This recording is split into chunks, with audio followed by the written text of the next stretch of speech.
Hey guys, it's Jedi Lex, and welcome to the 19th episode of Beyond Tatooine, where I bring on different collectors to talk about how their love of Star Wars originated, as well as take a look at and chat about their collections.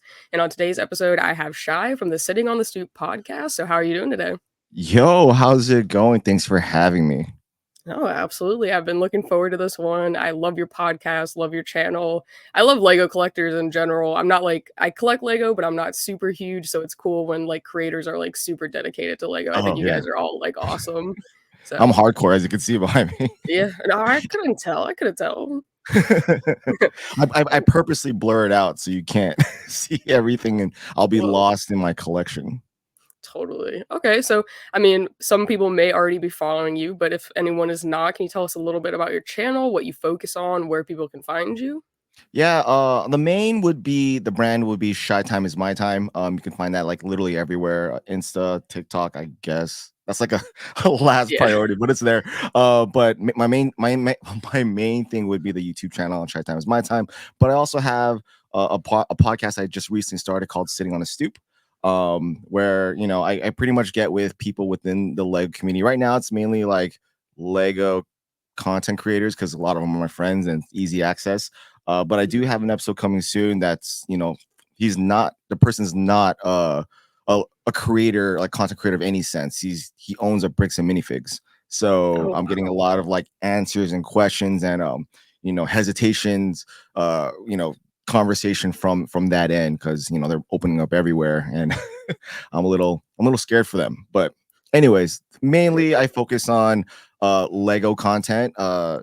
My main focus and my main niche within the Lego community would be military custom Lego or army building, which is like for in this sense clone army building, Yep. and then as well as my city, which is lit up currently behind me. So Yeah. That's yeah. awesome. I love the lights. I think the lighting thing is like so cool. I have a few of my sets lit, and I think it just like elevates them like so Oh, much so more. much, Like, I so think it's much more. awesome. That and when you get them on like stands or something and you can kind of like Mhm. pose the ships, it's like it's phenomenal. So I love it. It brings it to Where do life. you Yeah, where do you get your lighting sets from? All of these were from Light My Bricks. Okay. It is. I went with them because they had like I think last Black Friday they had like a 60, 70, 50% off sale. And I just went ham. I'm like, if I'm going to do it, might as well Yeah, buy bro. them all now. I already had like 5 of the lights. I needed to get the other 14 or actually 20 something. If I'm going to count the other like sub modules, like from Ninjago or like from, ideas. So I was like, I'm just get them all. And then from December of 2023 till like last month, I've just been lighting them all up just for content for a Yeah. video that I've been like trying to push out for like months. Yeah, I get it. Sometimes the videos I sit on them for a while and I'm like, "Ugh," like I gotta record this. Like I just gotta get it out, you know? Hmm. So I guess how did this Sitting on the Stoop podcast kind of come to be and like originate? Because I think it's a really cool concept getting to go to people, like especially your friends and stuff, and really like Hmm. be in their collection rooms and talk with them. I think it's like so awesome. Yeah, well, it sitting on a stoop kind of blossomed from our previous podcast called Cali Brick Click, which featured Ninja with the Bricks and Claire the Plastic Architect. Ninja kind of fell out of the community lately. I don't know where he's at right now. I'm kind of worried, but Claire is still around. Like she's you'll see her out and about within the lit community, also posting on her own channel. But when we end, I don't know if you hear my dog, but if when we ended it, sorry, it's just like the squeak toys. Can you hear that? No. Okay, cool. Okay, awesome. I'm like, she's like squeaking or squeak toys right outside my door. So when we ended Cali Brick Click, we all wanted to do like our separate thing. It kind of came to a point where it felt like a job because we did it weekly. Like it released every week at like on Friday, and they were pre-recorded. So like for we would record with the guests Monday, Tuesday, and then like I would edit Wednesday, Thursday, and drop on Friday, and that would in the end start to be very draining for me since I have my own content, my own channel, and then same thing with Claire and Ninja, and at a certain point we were like, "Yo, do you still love this?"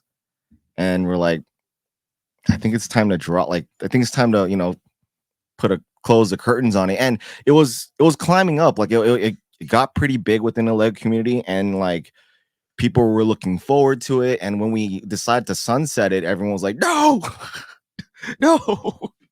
And so when we ended it, I still wanted to do something podcasty. I love I gained, joy from the conversation, no matter what it was. Like Yeah. Claire, her idea was like getting into content creation and like, the different aspects of what people succeed and, kind of have opportunity with.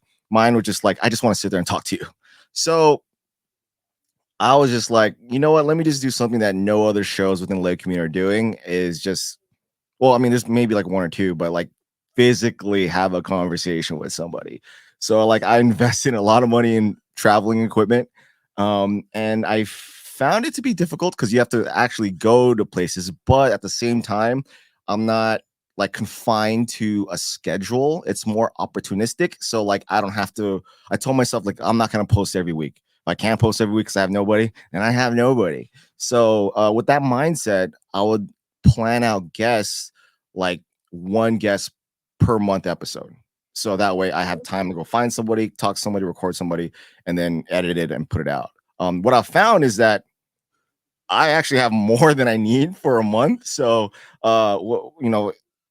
going to Austin, recording all my friends in Austin, just getting all of them in one swoop. People locally within the LA area reaching out, and then obviously I have Brickworld Chicago coming up. I think I'm good with Yeah. episodes. So, it is a daunting task to try to accomplish something like this because you have to go to places and it's very expensive to travel. Very expensive, especially when you're lugging all this equipment. Like I'm very stressed out when this is on an airplane because I'm Yeah. like, where's my stuff? And if the stuff doesn't make it over there, then I'm like, well, I can't do anything. And then on the other side of that is that it's a one shot. Like if I mess it up, then anywhere, if like one of the cameras are blurry or if the audio shot, then I'm like, well, we just wasted all that time. And it's a learning process. I mean, I think every episode that I've done so far, there's been like at least one or two things where I'm like, oh, I need to fix that for next time, for next time. But eventually I think I might be able to get it down. But so far I think it's been pretty cool. People have been seeming to enjoy them. Yeah. I mean, I enjoy them. I think it's awesome, and you get to really, like, meet your friends in person. Because I think that's the one thing that's, like, kind of a negative is I've formed, like, all these close relationships in the community, but it's, like, online. I mean, of course, when I see them in person, I feel like I've known them for, like, 10 years and stuff, and, like, we just click, but it is hard, like, really kind of meeting the collectors that you collaborate with, especially if I've got my other podcast, and he's up in Canada. So the chances of me meeting Ooh. him are like very slim, but there's a lot of people internationally and I'm like, I would love to travel internationally, but there's a very slim chance that I will, and like actually get to meet you in person. So I think it's cool that you really get to go like meet your buddies in person and see like their physical collection, not just like through, Oh yeah. pictures and stuff like that. I think it's cool because I love people's collections. That's why I love doing this is, everyone loves Star Wars and stuff, but we collect different things and we display them differently and I just think it's a cool concept, so Yeah, it's definitely surreal to finally meet your online friends in real life. It's like yeah. I don't know how to react. It's like I know you, but I've never physically got to hold your hand or give you a hug. But Mhm. it's a very satisfying feeling to finally be like, oh, you're this tall. Yeah. But then it's cool to actually like because when we're around each other, like obviously we'll talk Lego or Star Wars online all day, every day. But when we're actually with each other, that's like the last thing you're talking about. You're actually Mhm. having a genuine conversation with whatever life is going on at that time. But going to someone's Lego room or cave of some kind, it's also another surreal feeling because for my friends who come here, at least I'm using them as an example coming here, you guys only see this shot, right? Mhm. No one knows what's around here. You really only get a mainly a two-dimensional, like unless I'm moving the camera, idea of the space. And same thing when I go to other people's homes or happy places as well. It's just like, oh, this is actually really cool, and you get like a perspective of how deep or short or tall everything is. It's again, it's just such a surreal feeling, and like every moment that I've had where I either meet someone that I've been conversing with for years to actually go into a Lego space, it's like one of the highlights of being in this community.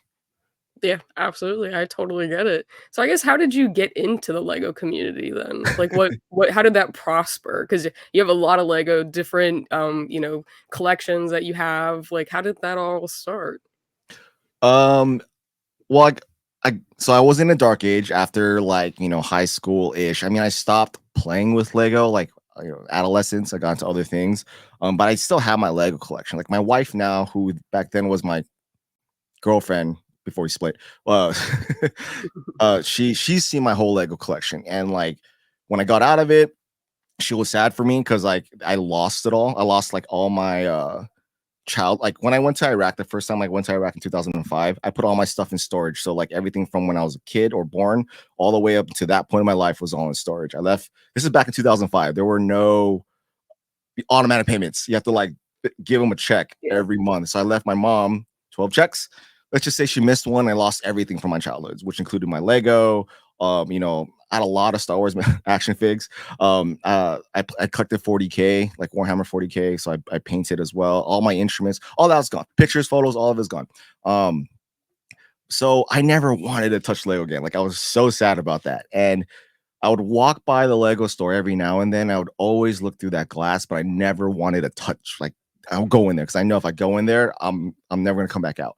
And then it wasn't until like 2017, 18 ish. I really don't know when the exact pinpoint was, but I went in and then I ended up looking at the modulars. So I was like, oh, that's really cool. And then I looked at the Falcon, the Millennium Falcon, UCS Millennium Falcon. I'm like, wow, that's really awesome.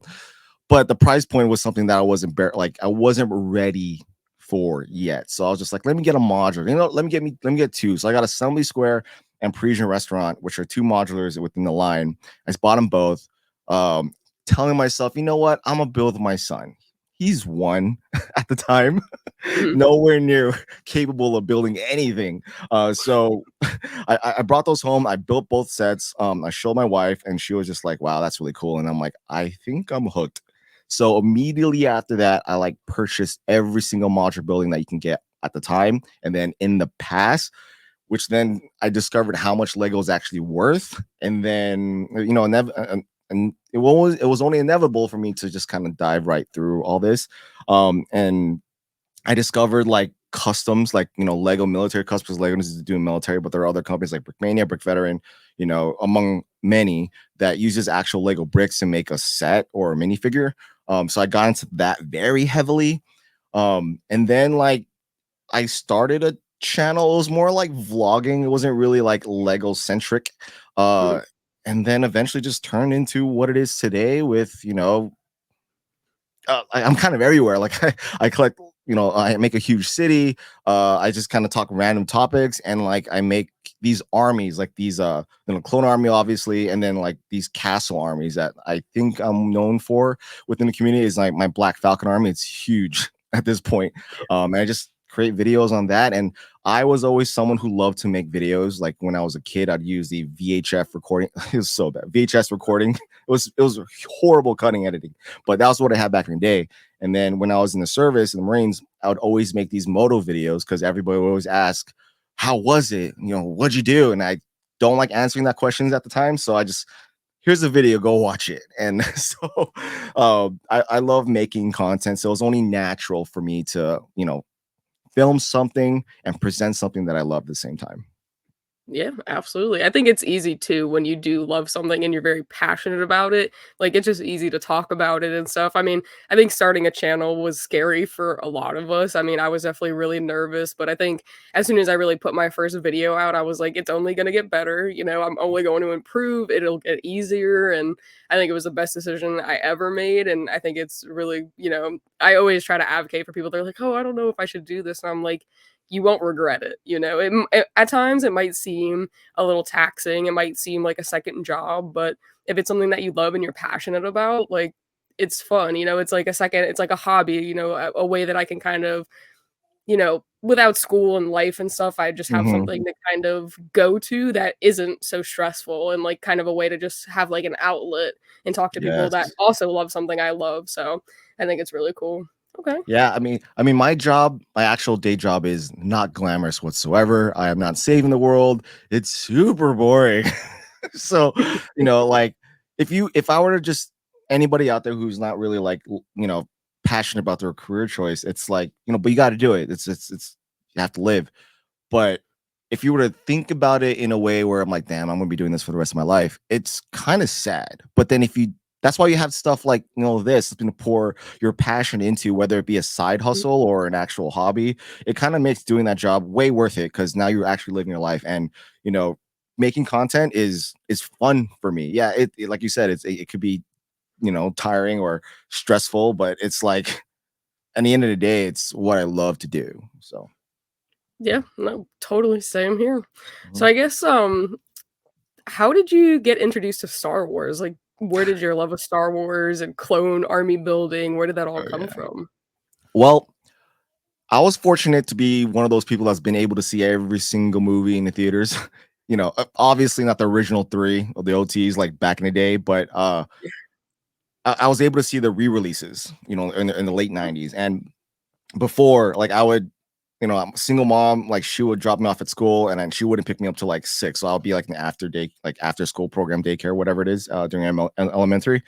And they would always play like A New Hope. That was the only one they would play. And I would be bored out of my mind, like not wanting to do that. I wanted to go play basketball and stuff like that, or go play outside. So I would never watch it. And it wasn't until the re-releases with the heavy marketing of like Taco Bell, KFC, all Mm, these fast food joints trying to like push the movie. So I was like, I've seen this. Let me, because they show like the action scenes, like the X-wing, like the redub X-wing, Death Star moves and all kind of stuff. I'm like, oh, this is actually really cool. I never made it to that point in the movie. I'll be stuck in Tatooine the yeah, whole time. So my mom took me to go watch it, and that was it. I was hooked, not knowing that there was already two other movies that I could technically go watch instead of having to wait for the redubs. But yeah, that was it. So from A New Hope of the re-releases, that was when I got hooked. I used to I would immediately get the X-wing like little. There was these, I forgot what they were called because I haven't seen them make them in a long time, but they're like little miniature X-wings. Like they were like little, like a toy plane, but little X-wing. But mhm, they had one for all the vehicles. So they had one for the Y-wing, A-wing, B-wing, all that kind of stuff. And I would get a bunch of them. So I'd have these little squadrons kind of flying around my house, with those. So you know, after that, obviously Empire Strikes Back and Return of the Jedi, like it was done. I'm a fan. And mhm. then episode 1 came out when I was in middle school, and we played in my orchestra because I was a violinist. We played Phantom Menace like for a whole Really? concert. It was amazing. But yeah, so from there, that was it. I was hooked. That's how I got into it. So the OT was what got me in. But I think I really fell in love with the prequels more. Okay, Because I was more, I was developing at that time. So I was an adolescent to teenager. So I could yeah. really like listen to what's happening. When I was a kid, I really didn't know what was happening. I just thought it was cool. But ever since then, yeah, I've been a fan. Yeah. Okay. Yeah. I mean, I feel the same way. I think a lot of the like CGI and the action, like when I was younger, I was like, wow, this is like so cool. Like the duel on Mustafar, like with Revenge of the Sith and Oh, stuff. But then as I got older, I kind of best realized there's choreography a ever. lot of yeah, it's the best duel, hands down. No one Mhm. can tell me differently. And then I kind Mm-mm. of realized there's some undertones to it, and like there really is a lot more going on that little me would have never picked up on. But as I got Mhm. older, I did, and I think that's why wasn't a fan of the original trilogy at first, but as I got older, it really grew on me, and I'm definitely a big fan of it now. But Yeah, I didn't really pick up on some of the stuff that was happening, so that's of probably course. why. I mean, But because Revenge of when the we're Sith, younger, we're more like we want to be yeah, visually stimulated, right? And 100%. like I was I can appreciate the prequels more because I went from watching older tech visuals and special effects from the OT Mhm. to CGI. And that's what I wanted to see was the CGI stuff because that's but if like my children were to watch the OT, they'd be bored out of their minds. They wouldn't even Yeah, last past the first 5 minutes. After you know after like as soon as Luke comes in the picture, they're bored. So they don't want to watch it. But I really, unlike my parents, like my parents love the original trilogy, right? But when they went to go watch episode 1 with me, they were pissed. yeah, They're like, why does all the new stuff look or old stuff look new? So it is what it is. I think there's like there's always gonna be a fight with which is better between generations. That's for sure. Oh, yeah, I definitely think it's a generational thing. I think what Mhm. you're introduced to, like, when you're younger, like, a lot of them grew up with the original trilogy. People in my generation, we grew up with the prequels. Like, I'm definitely a prequels baby through and through, and that's why I love the prequels. It's really the first few movies that I watched and was introduced to. But for the older generation, the original trilogy was all that they had for a very long time, and I think a lot of them were definitely very upset walking out of The Phantom Menace, which surprised me because I love The Phantom Menace. I mean, Yes. I'm gonna go see it in theaters on May 3rd, so I'm super Yeah, me excited too. about that. I'm excited for that. Yeah, Yeah. I know. I literally got my ticket. It like went live at 12. I had a ticket by 12:01. I was like, I have to go see this in theaters. So, yeah, I don't know. I think it's definitely, the thing that you were introduced to when you were an adolescent. I think you're very impressionable at that time. So what you Very. grew up with is really what you kind of stick with. Like those are your guns. But I have an appreciation for the original trilogy, and I think the prequels have grown on the older generation. But I don't know. I mean, Revenge of the Sith is always gonna be my favorite movie. What is yours? Okay, so now we're going to a very sensitive topic. Okay. Are we including now? Are we including every single movie that's been dropped, or are we just 6 or 9? We can include everything. I mean, whatever your favorite movie is your favorite movie. All right, I think because I've been able to see everyone like in the theater, there was one movie that really like threw me out of my seat, which was Rogue One. Okay. When they connected, 3 and 4. Well, not really three, but like from Andor to like to 4 to A New Hope, like that scene when you're in the Tantive and you're like, oh, this is about to happen. This is happening, and then you just see like a modern rendition of like Darth Vader just like destroying everyone. Like I was never more hyped in any other movie than I was in that one moment. And I was also, I went on release day, so I was with a lot of other fans, and everyone in the theater was like losing their minds, and it was just a surreal experience. So I think because of that memory, I think Rogue One's gonna take it for me. But if we're gonna stick to not the outside outlayers, we're gonna stick to the 9. My favorite would be. All right, you want me to order this up, or just pick one? You can order it up, do whatever you like. Yeah, it All doesn't right, matter. so it's been changing a lot, like Okay. lately.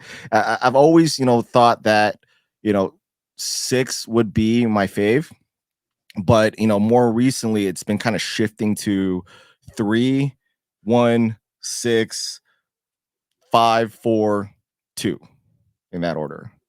Okay. So, and I'm excluding the new 3. I mean, my kids love the newer ones, and again, going back to the generational thing, they prefer watching Ray. Like my daughter loves Ray, but it is what it is. I feel like that when that just like I can't judge because just like how I was with the prequel, not the prequels, the sequel, oh, yeah, the prequels with my dad like hitting on me for that. I'm like, I can't really hate on that. I know this is what you're used to, and this is what you've seen. This is now your expectation of Star Wars movies, and going backwards in time, it might be a little rough. Like you have to wait till you're a little older to really appreciate these, but yeah, I think right now between 3 and 6 for sure. I'm kind of stuck. Okay. I mean, Yeah. those are valid choices. I totally get it. But yeah, the generational thing, I think Rey is to the original trilogy people what Luke is and what Mhm. Anakin is to the prequel babies. So Yes. I totally understand it. Even though I'm not the biggest fan of the sequels, I try not to invalidate it or be like super outwardly negative because I get it. When I was a kid, like that was, my jam. And for the kids that are growing up now and watching it, that's their jam. Mhm. And it's Star Wars. You got to be open to it, and if that's what they love, that's what they love. But I'm definitely not the biggest fan of the sequels. But I'm never gonna invalidate anyone's Yeah. favorite movie or favorite character because of that. So I think it's I'm just happy my awesome. kids are watching it Yes, yes. I because I mean, love it so much. Like I want my kids to enjoy it too, right? mhm, So with Lego, like my kids love Lego, but they're not like pulling my shirt to go into Lego. Well, they do, but I mean, like to go buy a Lego set because they'll know I'll go buy it anyways. So it's just like, oh, mhm, they already have it. With something like Star Wars, which is like I can't just shove it down your face or you're gonna hate it. So yeah. like anything they gravitate to within the Star Wars like fandom, I'm gonna just hop on board. So, that way when we go to Disney, like they want to stay in Galaxy's Edge, or they want to it was a very cool feeling to see my daughter look at Ray and be like, look, and I'm like, yeah, you know who this is great. And then like having R2 or BB-8 like rolling around Star Wars or Galaxy's Edge and them appreciating what I appreciate. So I'll take it. No, absolutely. I mean, and I think it's cool that there's a lot of like stronger female introduction because I think that's Mhm. really important, especially for the female viewers and the young girls out there. Because I mean, I got introduced to like Ahsoka when I was a teen, and I really connected with her because that's a strong female Jedi. You know, she's going through what I'm going through in a different way, of course. So I think it's really cool that the younger generation are like the little girls, they have Ray, and I think Yeah. that's really important. So, is she looking forward to the new Ray movie that's supposed to be coming out? Does I she mean, know about she's it? too young to understand that. She just every time she just comes on the screen, she like appreciates it. But I think, Okay. when we were watching the other, like mainly we're watching the shows right now because there really isn't much to watch for movie Mhm. wise. But so she really likes. I really like Bo-Katan. Like I loved her in Clone Wars Rebels, and then when I got to see her, I got to see her, I'm like, hey, she's actually voicing herself. Or like Mandalorians are like I love Mandalorians, but like when we're watching Mandalorian, I mean anytime Bo-Katan came up, she was like really happy about it. And then I introduced her to oh dude, why did I just forget? Sabine. And then now she's all over Sabine. I'm like, okay, cool. We're sticking to the Mandalorians. That's great. I mean, So I think any strong female character role that pops up in Star Wars, my daughter really gravitates towards them. okay. I mean, that's really cool, and it's cool that you have that, like, bond with her. Because my dad introduced me to Star Wars, that's always something that we bond over, we watch all the movies together, he's gonna go see The Phantom Menace with me and stuff, and, I think it's cool. I always think it's the dads that introduce, people to Star Wars most of the time, but I think it's cool that you guys have that relationship, I think that's important. Speaking of my daughter, she just came in the office right now. She's about to move my switches. Hold on. Okay. Yeah, I have the my roadcaster right here that's controlling the audio. They're all lit up like a rainbow. So she's like, "Ooh, Mhm. switches!" And she's about to turn them like, "No, go out." And I think she heard me talk about her too. So she was like, "What's going on?" But yeah, it's a cool feeling to share something like that with like your parents because I still talk trash with my dad all day about how the prequels are better sometimes. So Yeah. it is what it is. Okay. Yeah. So Ray is your daughter's favorite character, along with Bo-Katan and Sabine. And you Mhm. mentioned you like Bo-Katan. Would she happen to be your favorite character? Oh no, Or she's not my favorite character. I just really okay. enjoyed her story arc, with Mandalore, that whole spiel that happened in the Clone Wars. Mhm. Um, so I really, I mean, she technically messed everything up. Damn teenagers. But I just following her. I just like the fact that they really like she was just there. Like she came up, a couple episodes, she disappeared, and then you would see her again later. Different type of problems, different type of adventure that they all need to go through, and then she comes back in Rebels, and then after now she's here and with Din. So it's just like she just doesn't disappear. But I enjoy the fact she comes back, and now like just really diving into Mandalore lore and seeing it in actual physical presence versus like a cartoon. Um, Mhm. I really just appreciate that. So like she's just going to be a staple character for me to enjoy like watching. Um, so her aside, she's not my favorite character. I mean, it would have to be Luke still. Okay. Yeah. Interesting. So then what were your thoughts on Luke's kind of Ah, presence in the sequels? It's wait, controversial, I wait, know. prequels or in Oh no, the Mandalorian? sequels, sorry. Well, Oh, I mean, yeah. I, I, I'm, I didn't like his. Okay, so as a veteran, I could understand his kind of push back towards wanting to be involved, and I get it. So, someone who's been in, has seen stuff, and feels like he's messed stuff up for other people. I get it for him wanting to be a recluse. Like I understand. Um, Yeah. do I feel like we deserved more as a fandom out of it? Oh, 10 times. It is what it is. I wanted to be. I wanted like a glorious ending for him. But what we got is what we got, and I could like go back and forth and debate myself on whether it was a good way to go out or come in or depict, I guess would be the better choice of words. But I mean, damn, you're just bringing a lot of emotions into this. I, I'll accept it because I really don't have a choice. And I like the fact that if they're going to continue to do so, with him, younger self with building his Jedi Order, I think that will do him justice. So if at least we get that and we'll see the fall of it, if they do it right, play to his mentality to why he became the way he was during the sequels, I think it'll be good. If they don't do it right, then it was just a complete waste. And I'll be like, because I again, like I remember when in Mandalorian, we knew when he was coming, he saw the X-Wing coming to the ship, but then when he started like destroying, then like, oh, like his hand, like we all knew it was him, and then everyone was happy to see that. So that was the Luke we all remember, the one that you just can't touch, like the badass Jedi that's still around.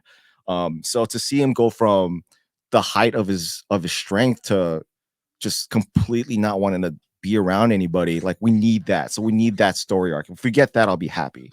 But how he was done in the sequels, but I'll take it. At least I get to see him on screen again. Okay.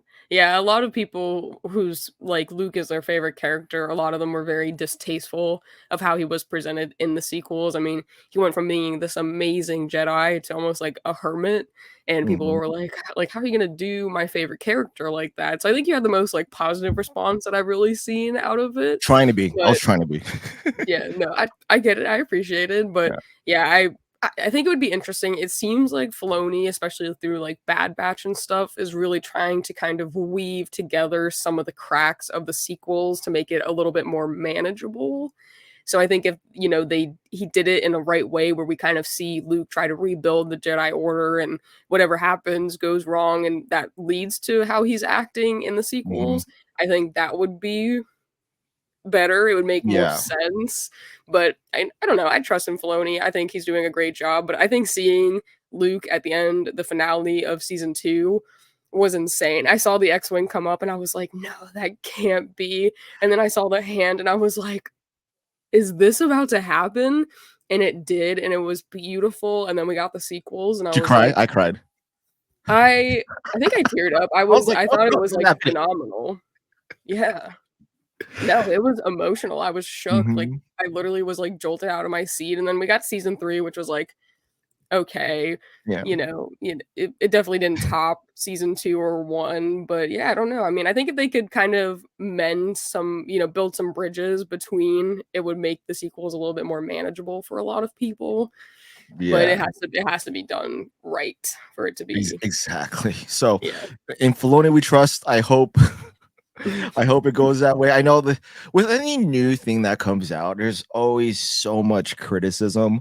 But whenever we get a scene where everyone is on board for it, like that, uh, Mhm, the Luke rescue scene, I guess you would say, it's just like it's an awesome thing to be around, and to jump out of your seat, just like for me in Rogue, like again, like in every movie for Star Wars, I've never had any triumphant like thing from the crowd. And Rogue One was the only one, during the Tantive boarding was the only one that happened to me with. And if Filoni can get every section of Star Wars to be on board with it, then he lived up to everyone's expectation of him, which it's pretty high at this point. So there's a lot of pressure to get this right.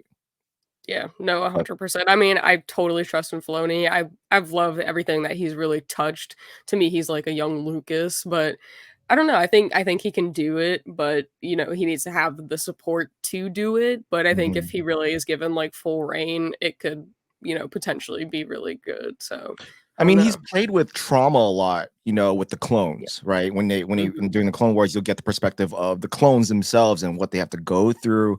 Like these are clones with no other life other than fighting, but they Mhm. also have real emotion. So like you see them like start to lose it in their minds, start to like feel like they're just cannon fodder. You know what I mean? And but they Yeah. really do have something, and he's really brought that out that you would have never expected from episode 2. So, even with I forget, was it Mandalorian? I forget what live action where you see the old clone veteran just kind of begging for change or something like that. Oh, Oh, I it think it was a was quick scene. Kenobi, Was it possibly. Kenobi? Yeah, I think it was I Kenobi. think. Yeah, so I remember when I saw that, I'm like, oh, that's I get it that happens in real life, but Yep. you wonder what happened to all the clones, like after after it Mhm. switched over to regular humans, and you see that, and okay, they're still around. He acknowledges that they're still around, or at least during Kenobi time, like young Kenobi time, but he's doing this again. Like when I saw Luke the way he was, knowing what happened to his order, quote unquote, um, I get it and I understand, but I can't. It's very hard to portray me feeling the way assuming how was it Kenobi, how Luke felt when he Mhm. lost everything, how to portray that for everyone to understand. You know what I mean? So Yeah. like with the flashbacks in Ahsoka, which was great. Amazing. Yeah, so you kind of see where she's starting to fall out because again, Ahsoka, she's a badass, right? But then when you see her in her own show, she's very reserved, very hands crossed, calm, not eager to destroy everything. Matured, like a mature warrior. Like the youngsters are the ones that always that wants to fight and destroy everything. And I Mhm. was one of those people in real life. Like when I was my first combat deployment, like yeah, I want to go destroy stuff, right? When I came home, and then we got our second orders to go to Afghanistan, wasn't so much eager to destroy stuff. It was more like, taking care of my Marines and be like, okay, you guys need to make sure you have these at home in order. Make sure you write these things just in case something happens. You have to create a will, blah, blah, blah. And then when we're over there, I'm not eager to destroy. It's more like, okay, if we move here, what happens? More, you know what I mean? So Yeah. when you mature out, and that's how I saw Ahsoka with her show is like, she's not a kid anymore. She's not even a young adult. She's a mature, you know, whatever, if woman, I guess, Yeah. that really is calculative and really doesn't want to like waste energy. So, and I feel like that version of Ahsoka, the way they made Luke now, that that growth into that appearance is not being portrayed a lot correctly. So with the flashbacks, you see what Ahsoka, you kind of see like a little bit of that, but it wasn't completely to explaining why she doesn't want to, pull out both sabers and just start going ham as she did in the end. You know what I mean? Yeah, no, totally. I mean, she definitely, like, as a young kid, was very spunky and stuff like that. And you do kind of see what she goes through if you've watched the Clone Wars series. But I think to a lot of people who really just watch, like, the live action stuff, you totally got introduced to her, and she's Ahsoka the Grey. She's, Mm-hmm. not very outspoken. She's not the Ahsoka we were all used to. And people are like, well, you guys talk so highly of her, like she's really not doing much. And I was like, yeah, but she's been through a A lot. She's lot. really grown and matured. She left the Jedi Order. She walked away from her master. Then she realized her master had turned to Darth Vader. Like she's been through it, like she's gone through the shit. And and then getting to see really at the end her turn to Ahsoka the White and kind of return to her younger self, but as a matured woman. I thought that that Mm-hmm. was amazing, and she was very optimistic and stuff. So I think seeing that through the Ahsoka series, I really enjoyed seeing her kind of transition back to who she was younger, but still remaining a mature woman. I thought that was cool, but I love the Ahsoka series. I thought episode 5, hands down, the best episode. The flashbacks were insane. Oh, I lose my mind. I'm like, Yeah. Rex, it's Rex. It's Rex. Oh, come on, say more things.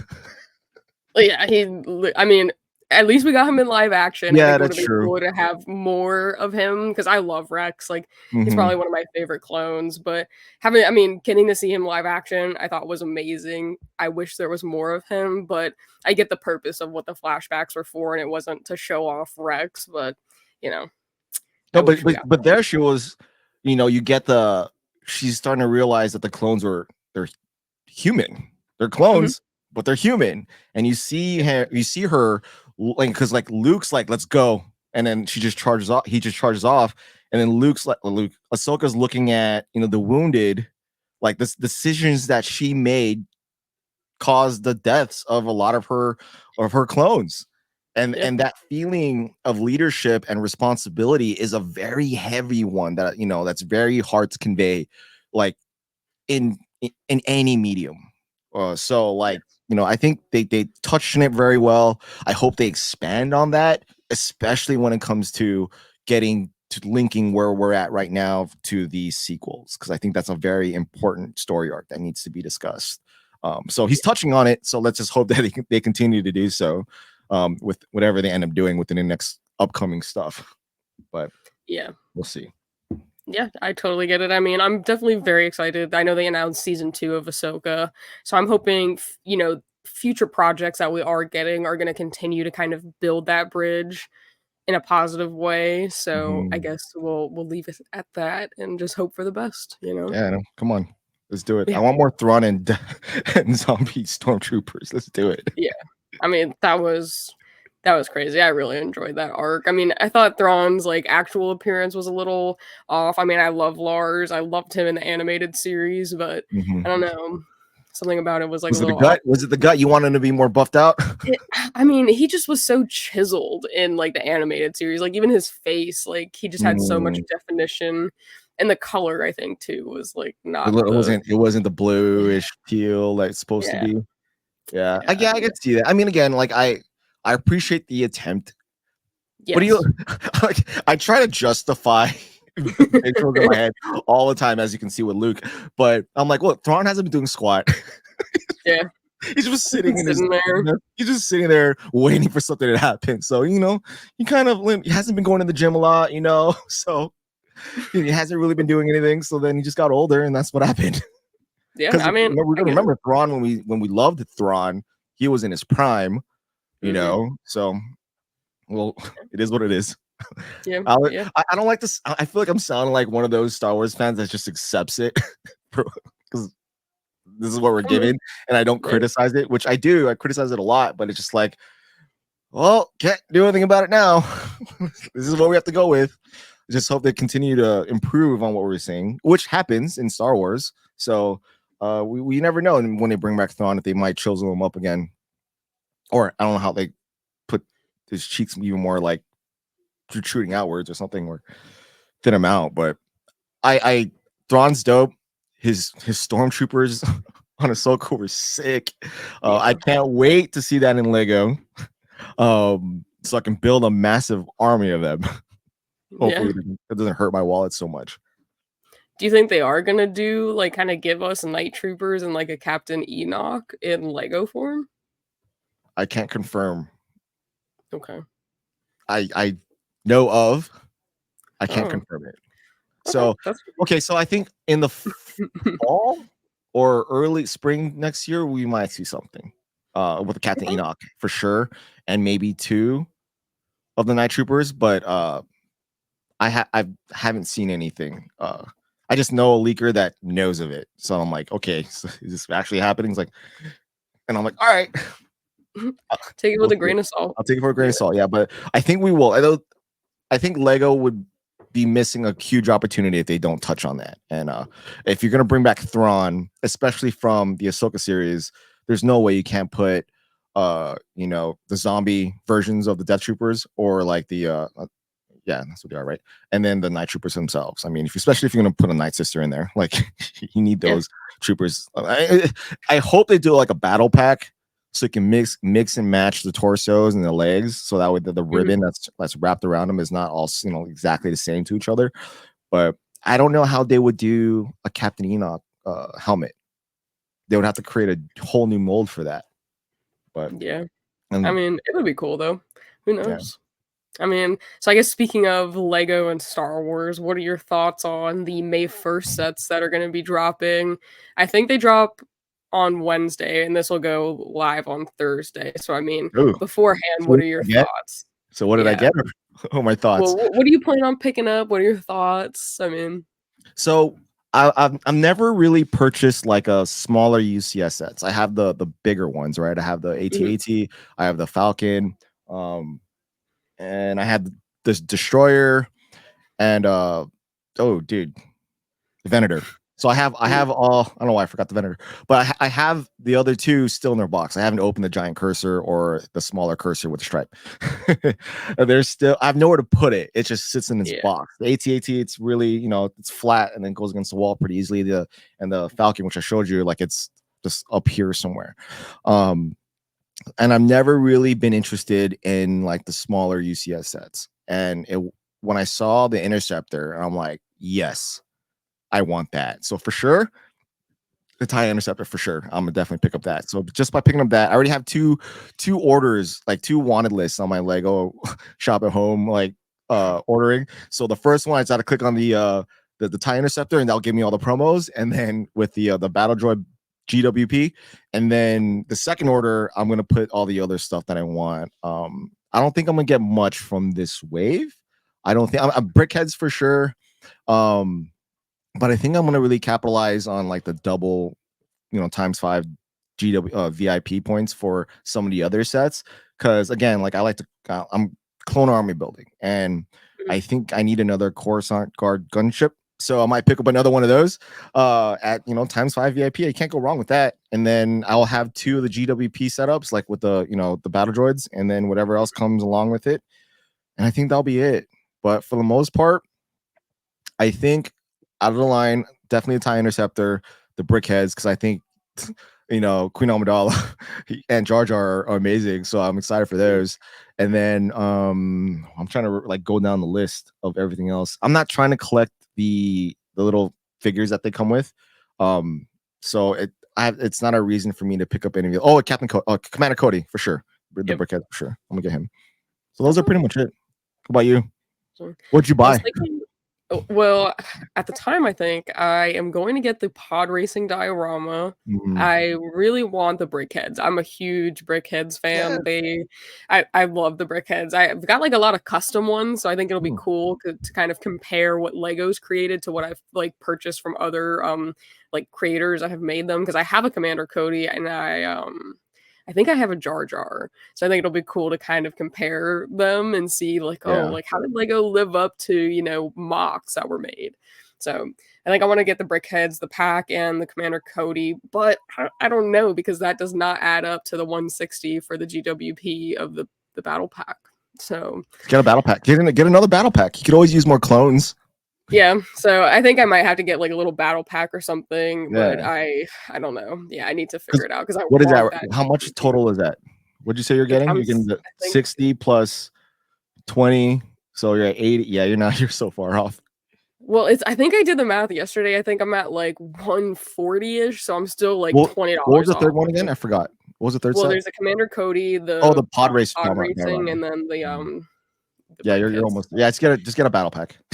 Yeah, I think the battle pack will send me like right over. So I think that might have to be what I'll do. But it's really tempting to get some other sets too that I don't have because of the VIP points. Like you'll pretty much make a lot of your money back to purchase on future sets. So it's very tempting. I don't know. Why don't you just pick up Mos Eisley? It'd have to stay in its box for a long time. It's cool. I don't know where to put it, but I think what is it? Times 5 VIP for that? Yeah, I think that would get you everything you wanted. It would. It definitely would. I think that's like a whoa. That's on there. Shocker. It is a pricey one, but I don't have it, but I've seen it, and a lot of my friends do have it, and it's like one of their favorite sets. Yeah, from Star Wars. So I mean, it looks amazing. Just the big sets. I like. There's so many that I want. I want the Venator. I want the Star Destroyer. I want the Falcon.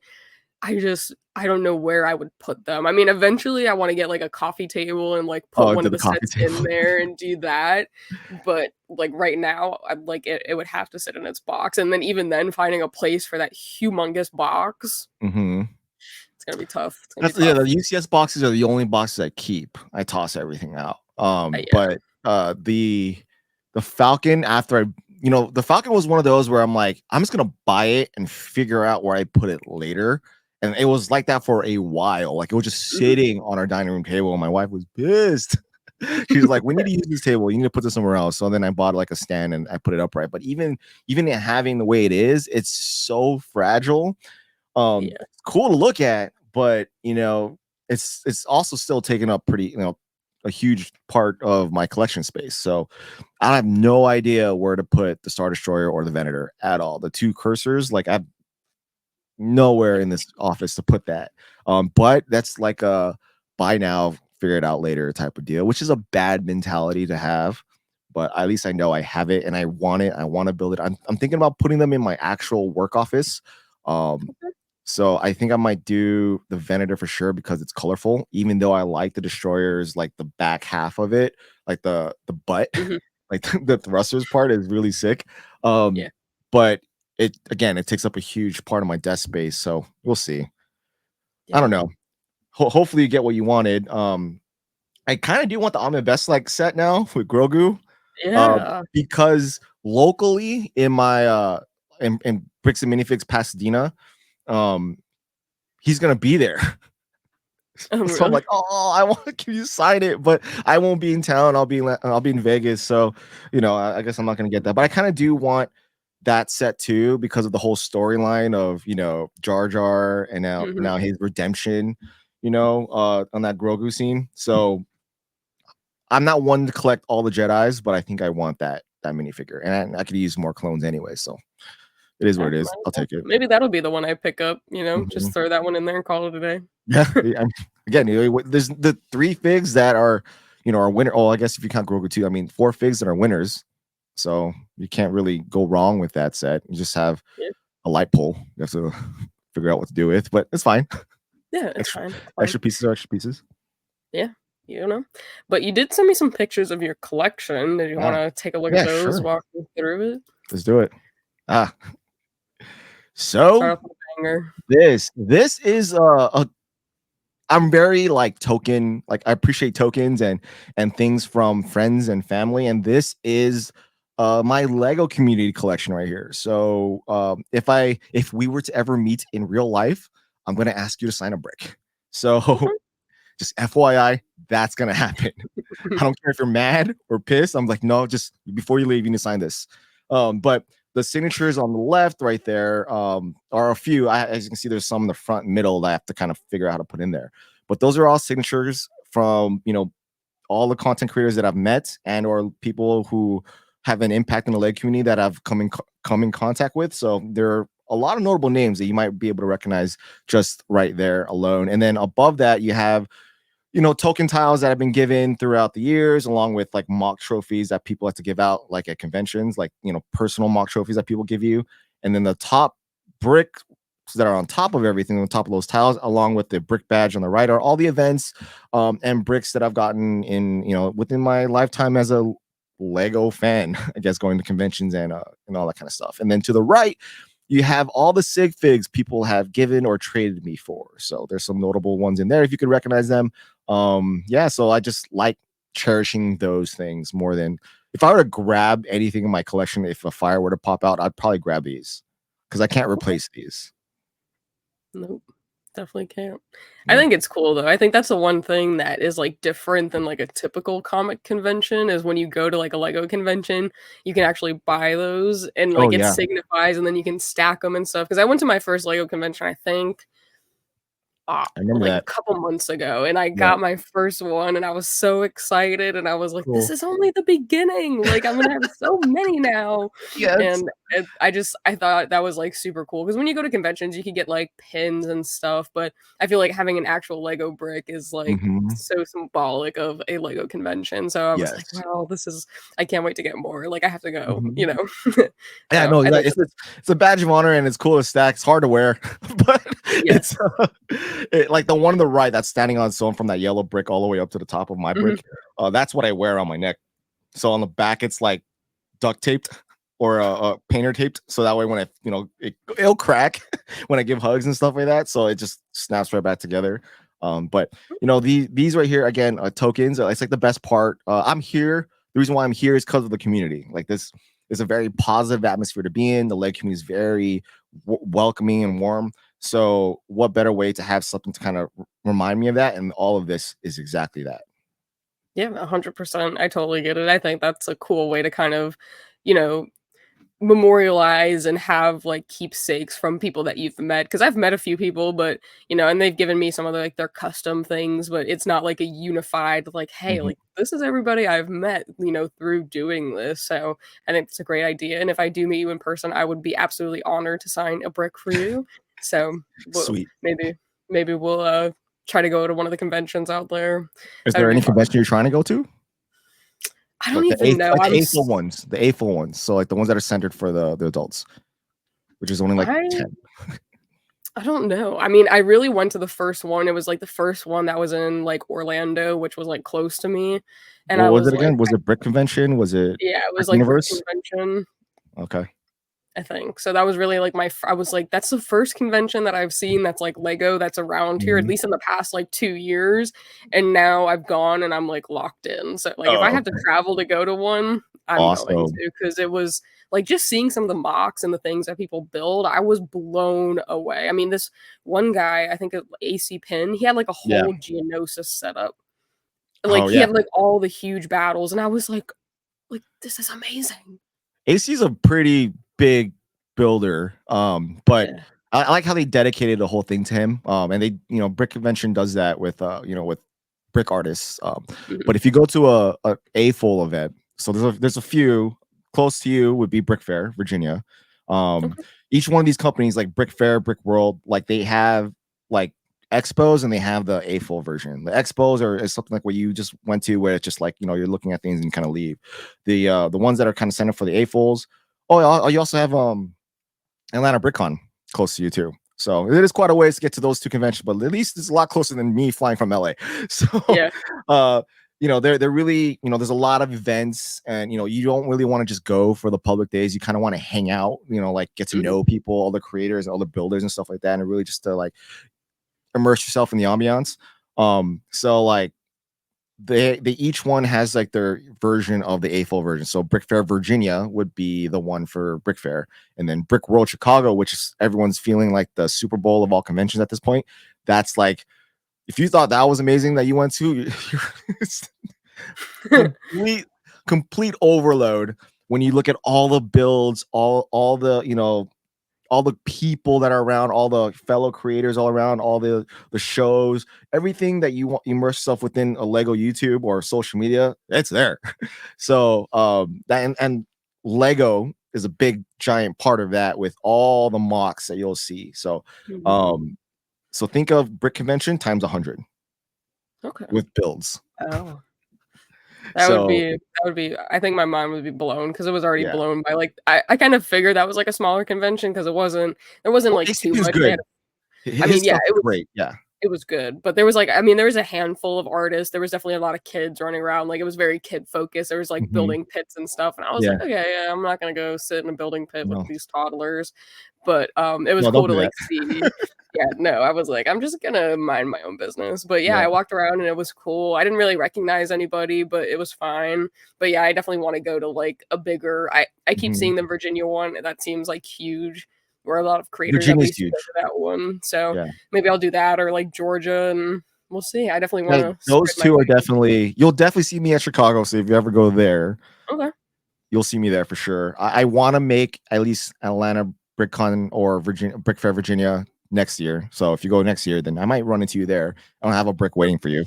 But like it's cool to see, because I remember going to like brick conventions, brick fest all too, and like there's very minimal buildings, right? There's not really much. It's just in certain Mhm. areas, and you see these like really big collaboration stuff, but they're far and few between. But when you go to like the actual a full center, like recognized a full by Lego events, you'll see these. Think of that one build that you saw, another 50 of them just kind of scattered around, and you won't have enough time to see it all. Wow. So it's just like, oh, I Yeah. totally like, you'll walk through an aisle and be like, I missed that last time. And then they have like they each convention now is doing like a world of lights kind of a deal, where they'll turn off all the lights, and then any mock that has lighting set up, it just glows at night. So everyone's just kind of walking around. Have you seen New Ashima? Have you seen that in your feeds in any of your social I don't medias? think so. I'll send it to you, but it's like a cyberpunk city. So it's Ooh. like this, there's like a group, like a large group of Lego builders that now they've created this kind of world called New Oshima, and it's a cyberpunk city. And every convention they bring it to, obviously you're gonna have different people because they can't all go Mhm. to all of it, but they'll create something new at every convention. So they had one at Atlanta BrickCon. They'll probably have one in Virginia. They unveiled their masterpiece of Chicago last year, and every time I don't really know, but every time you see it going forward, it's gonna be different because you're gonna have different builds that they're putting together, and they're working on that forever. And when it's at night, when they turn off all the lights and that thing's glowing, everyone's just like, "Wow, this is like the best thing I've ever seen in my life." So, yeah, it's definitely something to do. It's good that you got your toes wet with Brick Convention. It's a good one to start with, so you're not completely overwhelmed when you go to Brick Fair, Yeah. Virginia, or anything like that. But Okay. I hope you do, and I hope to see you there for sure. Yeah, I'm gonna look it up, get some info on it, and make some plans because I want to go to more conventions. But it doesn't seem like they do a lot in Florida, so I would definitely have to travel. But Oh, yeah, you don't have a I don't choice. mind it. Yeah, I I'll do it. Road trip. It was fun.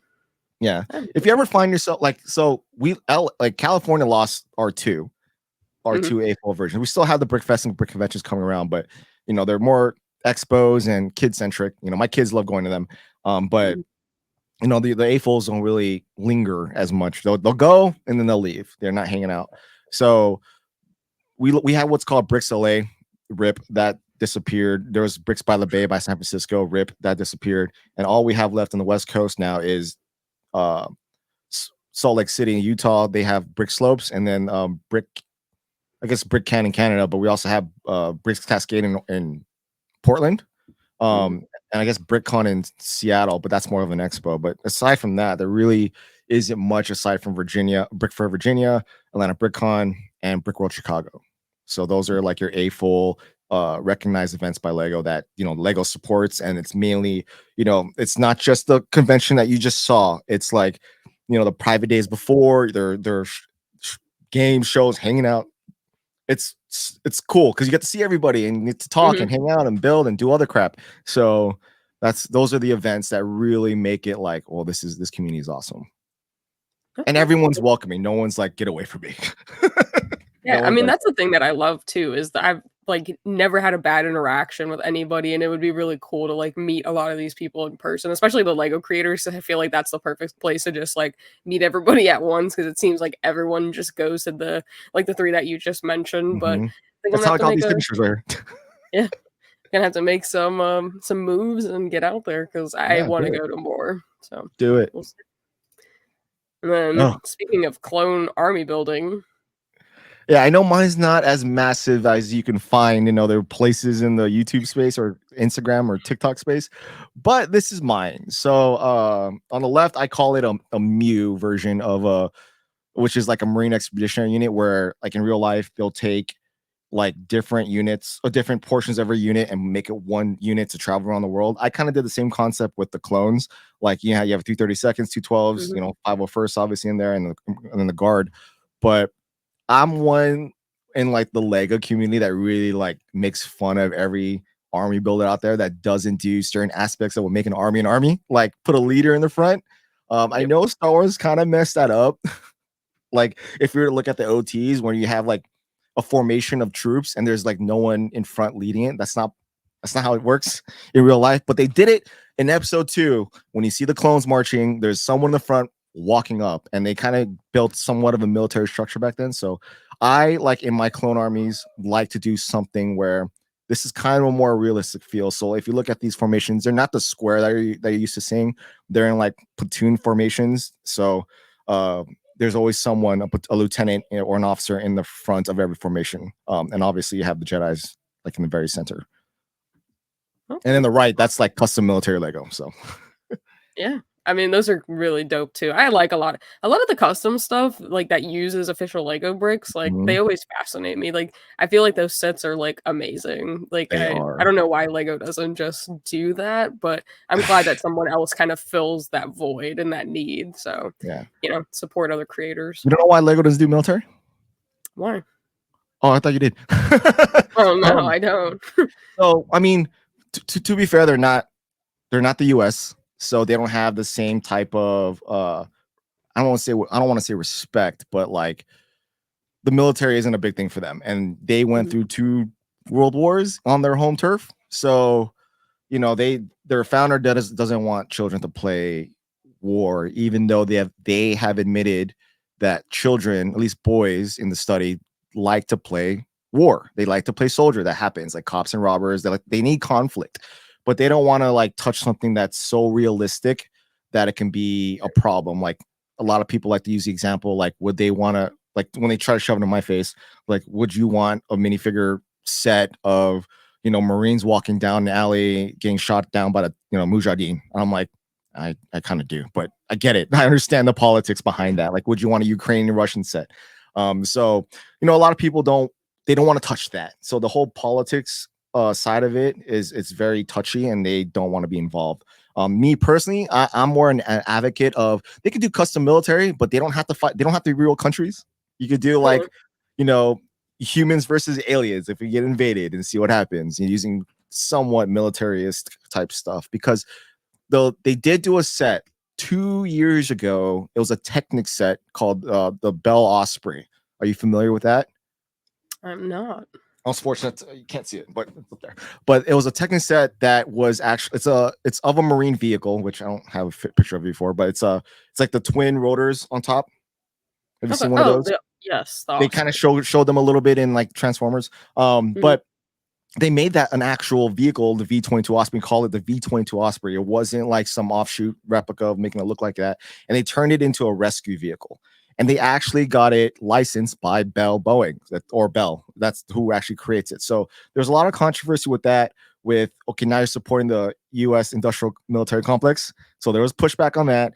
And Lego's justification was like, well, it's not the actual military vehicle; it's a rescue version of it, of what it Mhm. would be. And then the other pushback would have been like, well, there's no such thing as that. It's any of this vehicle; they're all military transports. So it's like you're creating a military vehicle, and then it got pulled from shelves. So they released some of the sets already in New Zealand. So that's how you see them trickle into the world. But for the rest of it, they destroyed.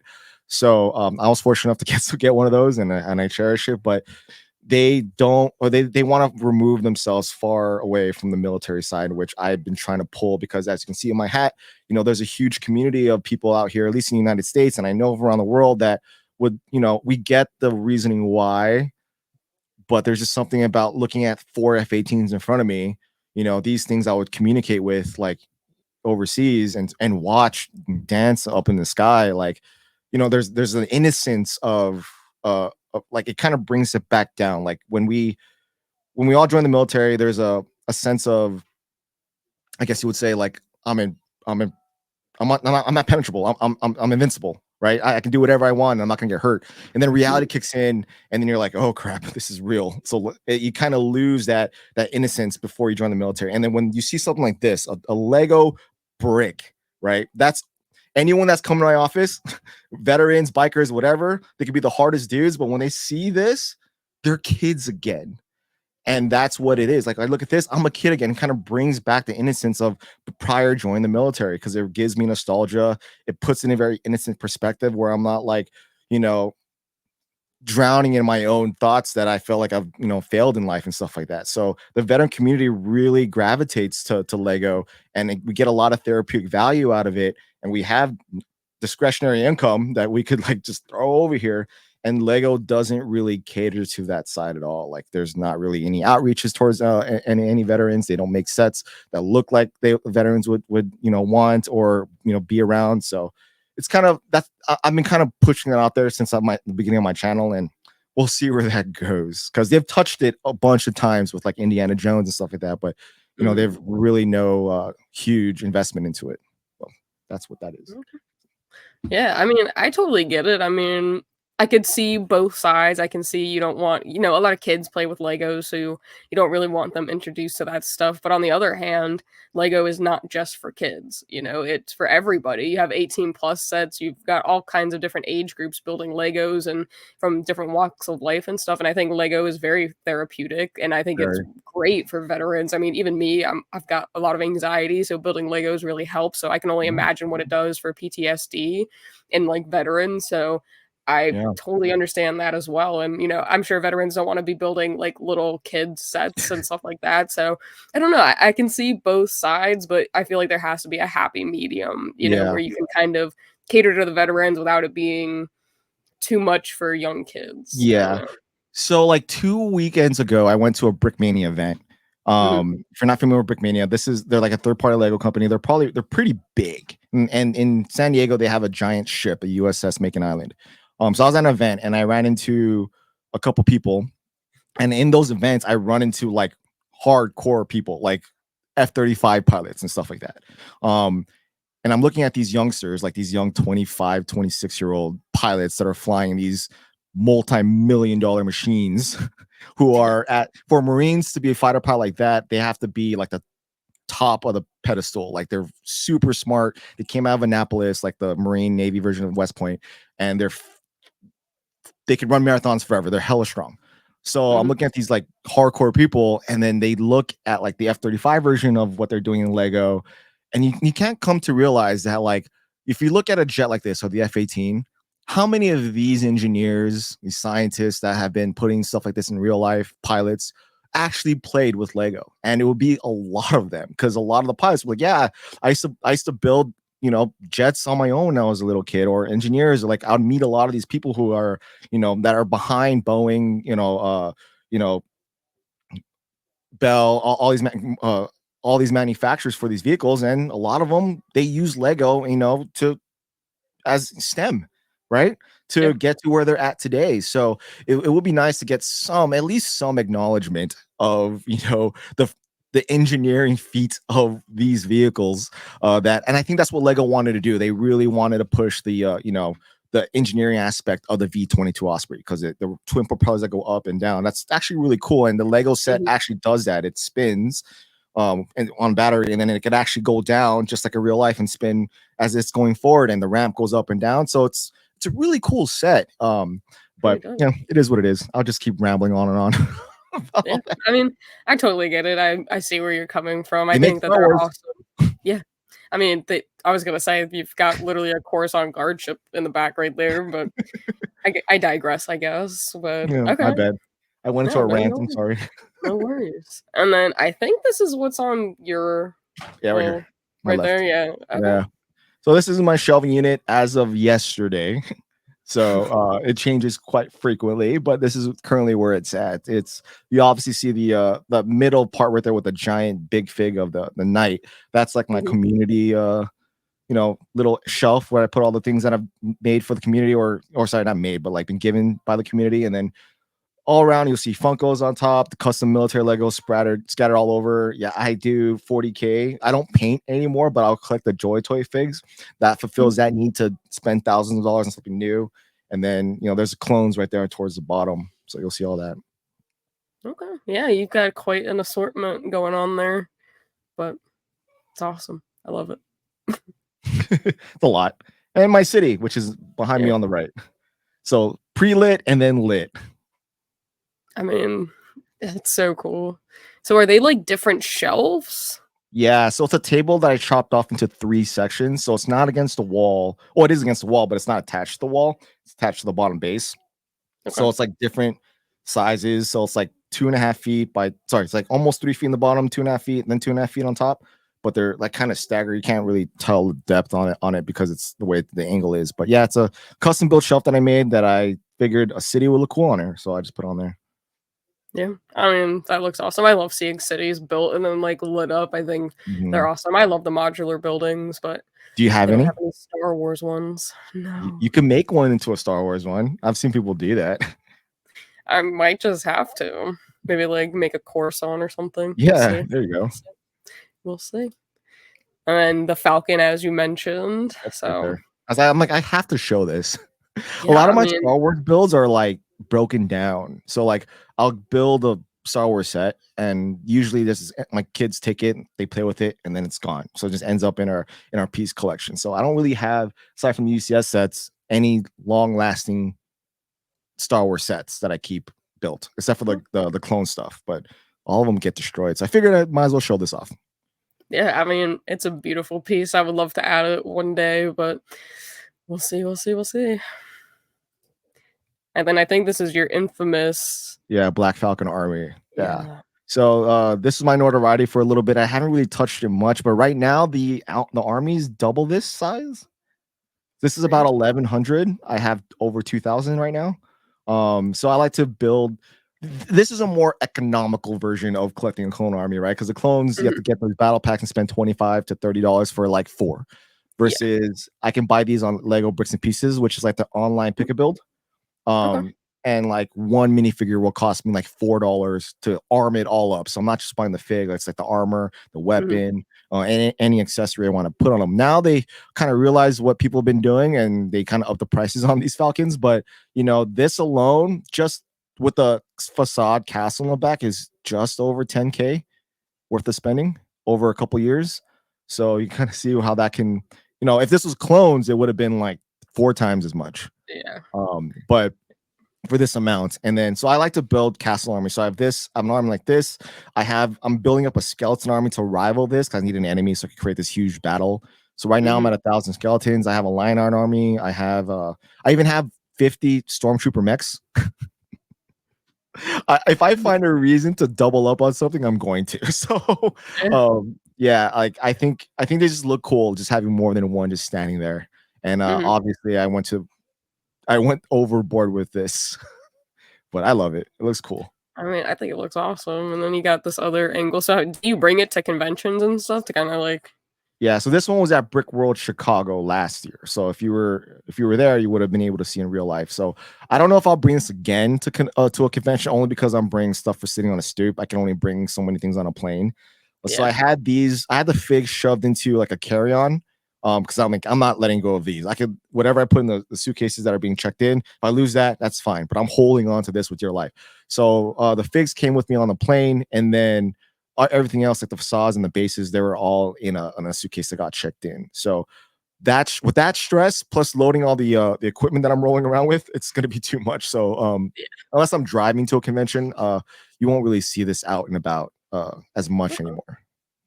Gotcha. I mean, it's a beautiful setup. I think it'll be cool too when you finally get the skeleton part of it and Mhm. have it all set up. That'll be So dope. imagine double this size of Falcons. So double this versus a skeleton rival faction on the other side, just looking at each other. It'll be sick. So It'll be unbelievable. yeah. Yeah, that's crazy. Okay, cool. So those are all the pictures you sent me, and I guess my final wrap-up question, which is always seems to be a little difficult, is what is your favorite or most valuable piece in your collection? Could be Oof. monetary or it could just be personal experience that's related to it. It's a tough one, it Ooh, seems. that is So hard. like, That's always hard. Again, yeah. like it so I'm gonna revert back to um taking, I guess, a sig fig, right? Mhm. So if I were to take one thing out of here, everything here can be replaced except for probably one thing. So Brickmania made the custom company I mentioned, or Brickmania made a marine version of me. So Oh, they did an homage set of what my unit did in Afghanistan, and we were artillery. So they built an M777 and MTVR, like a vehicle that carries the giant cannon. And in that set included two minifigures, and one of them was me. So everyone's awesome. like, dude, how do I get that figure on its own? I'm like, you have to actually buy the set. So they don't make that set anymore, let alone make that minifigure anymore. So I would probably grab him.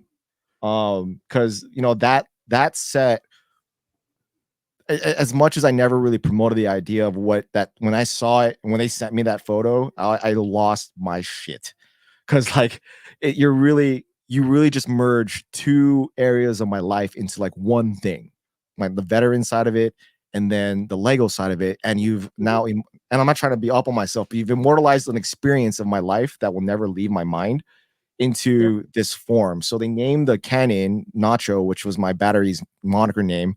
And then they immortalized my unit. So, my heart is still there sometimes overseas. So seeing, things that I've not been proud of and things that I'm okay with, put again in that perspective of what I mentioned earlier with like bringing you back down like 10 notches and really just making everything innocent again, seeing that form does so much for my mental health. So I would probably grab him and then everything else can be replaced later. Okay. I mean, That's awesome. I think that's really, like, special. So I think that's really cool that they did that and, kind of made you into a minifig and really kind of put one of your experiences into a set that you could have for the rest of your life now. Yeah. So I think that's awesome. Okay, Still cool. a hard question to answer though, because there's so many other things I'd probably grab. Yeah, I mean, it's always a tough one. They're like, "Man, why do you have this is the last question?" I'm like, "Yes, it is," because, as a collector, there's usually 1 or 2 things in your collection that really mean something to you, whether it was given to you or something that you've collected that was really hard to get, and there's just the story that goes along with it, or Mhm. so it's always a cool question. I always love asking that because everyone has a different story and a reason why they like something in their collection so much or why it means so much to them. So I always love asking that question. But I appreciate you coming on. It was great to finally get to talk to you. I'm going to leave all your information down in the description for your podcast, your Instagram, everything. But before we go, can you let people know one more time where they can find you? If you have anything upcoming that you want them to be on the lookout for? Yeah, follow me, Shy Time is my time on YouTube, Instagram, TikTok, everywhere else. Definitely look at Sitting on a Stoop. I really appreciate that. That's where my heart is currently. Next episode coming up on that would be Josh from Josh Build Stuff, my favorite YouTuber out there, really good homie. And yeah, and then more videos coming on my actual channel. So take a look out for that. I appreciate all of you. Thanks for having me, of course. Yeah, you are welcome, and I will see everybody next Thursday. Peace.